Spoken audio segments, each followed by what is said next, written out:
இன்னைக்கு பார்த்தீங்கன்னா செவ்வாய்க்கிழமை பையன் காலையில் எழுந்திரிச்சு பார்த்தீங்கன்னா 7 மணிக்கு எழுந்திரிச்சிட்டார். நல்லா தாங்க இருந்தார் 8 மணி வரைக்கும்.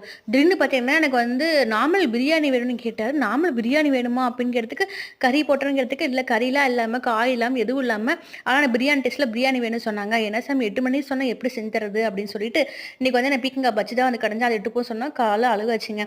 நாங்கள் அது சமாதானமே நாளைக்கு கண்டிப்பாக செஞ்சு தரேன் அப்படி இப்படின்னு சொல்லி பார்த்தீங்கன்னா இந்த சாப்பாடே கொண்டு வச்சாச்சு. தம்பின பீக்கங்காய் வந்து ரொம்ப பிடிக்குமா கடைஞ்சா நான் பீக்கங்காய் வந்து சாப்பாடு போட்டு வந்து கிளறி கொடுத்துட்டேன். காலை எந்திரிச்சா ஒரு 7 மணிக்கு கேட்டிருந்தா கூட நம்ம செஞ்சு கொடுத்துருக்கலாம். 8 மணிக்கு கேட்டால் 8:30க்கு வேணும். நான் எப்படி அரிசி செய்கிறது? அதனால் பார்த்தீங்கன்னா நாளைக்கு செஞ்சு கொடுக்கலாம் சொல்லி விட்டாச்சு.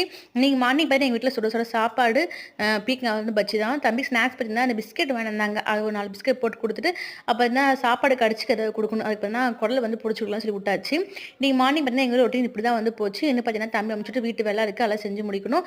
இந்த வீடியோ பிடிச்சா மறக்காமல் லைக் பண்ணுங்கள், சேனலை சப்ஸ்கிரைப் பண்ணிக்கோங்க. அவளை தொடர்ந்து வீடியோ பார்க்கலாம். ஓகே ஃப்ரெண்ட்ஸ், பாய்.